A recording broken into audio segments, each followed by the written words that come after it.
This is an ad. I hate An ad for crisp, refreshing Angry Orchard hard cider. That is refreshing. An ad that interrupted your podcast. I hate being interrupted! To remind you to stop being angry at me and crack open an Angry Orchard. That's a good idea. Don't get angry. Get Orchard. Angry Orchard Cider Company, LLC. AngryOrchard.com. Please drink responsibly. Angry Orchard is a hard cider with other natural flavors. You don't technically need this car. You say that out loud to yourself. You say, I have no space. You say, I'm just looking. Then you click. Then you zoom in on photo number 87 and whisper, oh no. Then you text a friend, the one who always enables you. You say to yourself, this is the last one, knowing it is not. You don't need this car. But maybe, just maybe, this car needs you. Bring a trailer. It's never just a car. Hello, Spotify listener! Was it a good idea to employ me, Claptrap, a lovable robot with an admittedly shrill voice, to tell you about the next great looter shooter? Borderlands 4? Of course not! But you are listening, and that's the sick truth of marketing. Behold! Marketing hypnosis! Borderlands 4! Borderlands 4! Borderlands 4! Buy it! Buy it! Succumb to the marketing! Rated M for mature. This episode is brought to you by LifeLock. Between two-factor authentication, strong passwords, and a VPN, you try to be in control of how your info is protected. But many other places also have it, and they might not be as careful. That's why LifeLock monitors hundreds of millions of data points a second for threats. If your identity is stolen, they'll fix it, guaranteed, or your money back. Save up to 40% your first year. Visit LifeLock.com/podcast for 40% off. Terms apply. Hello. Welcome in. It's Birds and Feather Podcast with your boy Q Sitting. Now, first things first, we got to get it out. We had a terrible loss tonight to the Phoenix Suns. Traveling out to Phoenix, we're on, a huge, long road trip.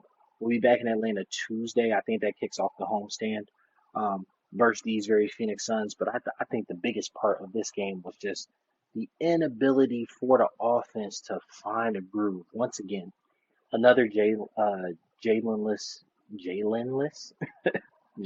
game.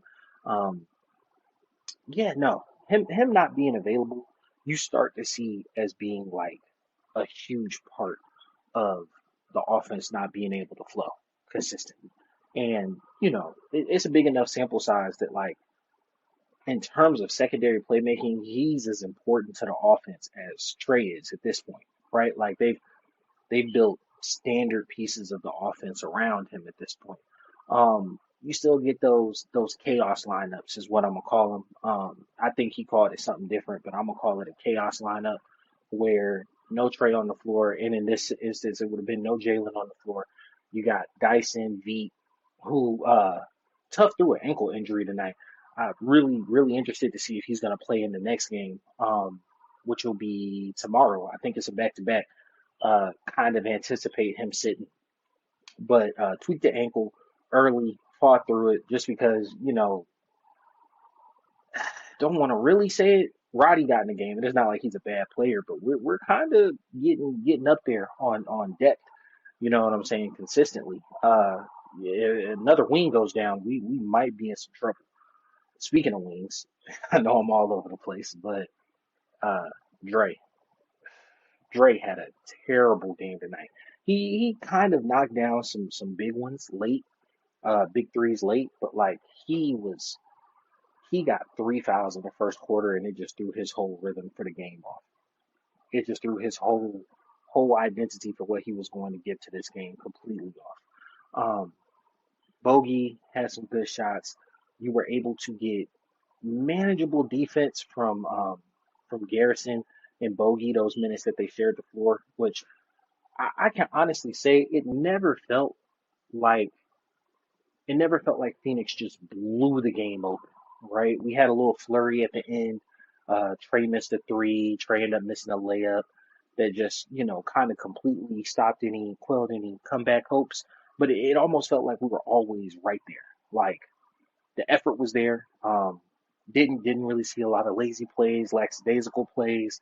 Um, the effort was there, the consistency was there in terms of um, building with the lineups, having the right lineups on the floor.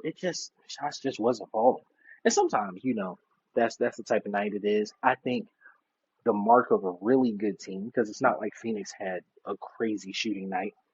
The mark of a really good team is the ability to still win a game when you're having an off night shooting, right?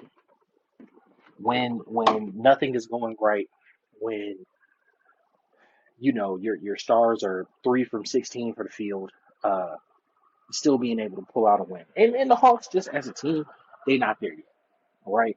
I I love that the media is coming around to the whole Trey's a bad defender and go ahead and kill him. Right? Go ahead, get rid of that. Trey is not a lockdown perimeter defender. He's a buck 65. And 6'1" is a stretch in anybody's imagination. Just being honest, being real. But he positions well. He plays passing lanes. He's an active, willing defender, right? And he's not a hunt matchup as much. Now, I feel like once you get into playoff basketball, serious, high stakes basketball, Garrison kind of becomes unplayable, or those Garrison bogey lineups become unplayable with Trey on the floor, just strictly because you're gonna hunt that matchup. You know what I'm saying? But as of now, he's not being overly hunted, right? The flow and swing of the offense. He's playing much better off ball. But I think the glaring hole in his game, which is crazy to say, because I don't think you could have said this about Trey any other year. The glaring hole in his game is Trey is struggling scoring the ball this year. He is legit struggling scoring the ball this year. He, if you look at his splits, he's like at 40%, all this and that. Sorry, y'all. I heard a baby crying. Um, he's at 40% from the field. He's at like 30% from three. It's becoming increasingly difficult for him to be able to get all of the things that he needs to get out of the offense complete. All right, cool. Hey man, yeah, when the kids calling, you gotta lose track of thought. But anyway. Yeah, no. He's a main offensive engine, right? Like he's awesome distributing the ball. He's gonna press the offense. He's gonna get, especially like a rim running center like Capella or Big O involved. And obviously, absolutely can't take that away from him. But what makes him dangerous and what really unlocks his offense is his ability to score the ball at a high level, right? And I can't really say it's fatigue. I know having Jalen on the floor provides him another option, which I can honestly say big growth in his game. And as much as they were an awkward fit, we can give DeJounte a lot of credit for that, for Trey really embracing the role of working and like living off of the ball, right? Not being as super ball dominant as he has been in the past, which has led to really, really good efficient numbers while he's on the court. But man, him not having, he's turning into 2018 Harden with his shot selection, which isn't crazy terrible, right? It isn't crazy terrible. And 2018 Harden's probably a bad example. I would say something like, my nearest comparison is Dame, but Dame had a lot of mid range in his game. Like Trey is almost taking out his mid range shot within his game, right? It's floaters, lays, deep threes, and deep threes, right? Like I think his average, the last stat I looked at, his average three was like 29 to 32 feet or something like that. It was somewhere in that range, which means he's taking really, really deep threes. So it's either like, as soon as I cross half court, between half court and the 3/4 line, I'm putting it up, or I'm getting all the way to the rim, right? Or flow action. Obviously, you don't expect him to be prime Mike, Kawhi, KD in the mid post. You know what I'm saying? Or even like in the mid range or in the post. Like you don't expect that, right? But like a little more diversity to his game. I know Chris Paul kind of made his name with that fadeaway one-legged floater, that fadeaway one-legged uh, shot in the paint. And if Trey can add something like that to his game consistently, I think he'll unlock a lot of it. I think that is what contributes to his low field goal percentage this year, right? Because like you're either shooting super deep or you're trying to finish among giants all the time. Um, Once again, felt like we were in this game for a good bit of the game. Felt like we did a lot to we did a lot to put ourselves in position to win. I don't feel like obviously, I think Coach Bud's a good coach. Took us to the Eastern Conference Finals, multiple winning seasons, playoffs. Hell, we went into a dark spell once we got rid of him. Coach Bud's a good coach. I don't feel like Coach Quinn got out coached this game. Like it truly was just a matter of like we had good looks, we had good action. Stuff just was not falling. Every bounce that could go their way went their way. I remember like one sequence down the stretch when we're on that comeback. Might have been 105, 112 or one. Yeah, I think it was like 105, 112 or 103, 112. And Phoenix missed. Clint misses it like it hits his fingertips, and Trey is already backing up to make sure Book doesn't get an easy transition bucket, and so uh, Phoenix is able to just come at the 3-point line, get the ball, shot another three, missed it.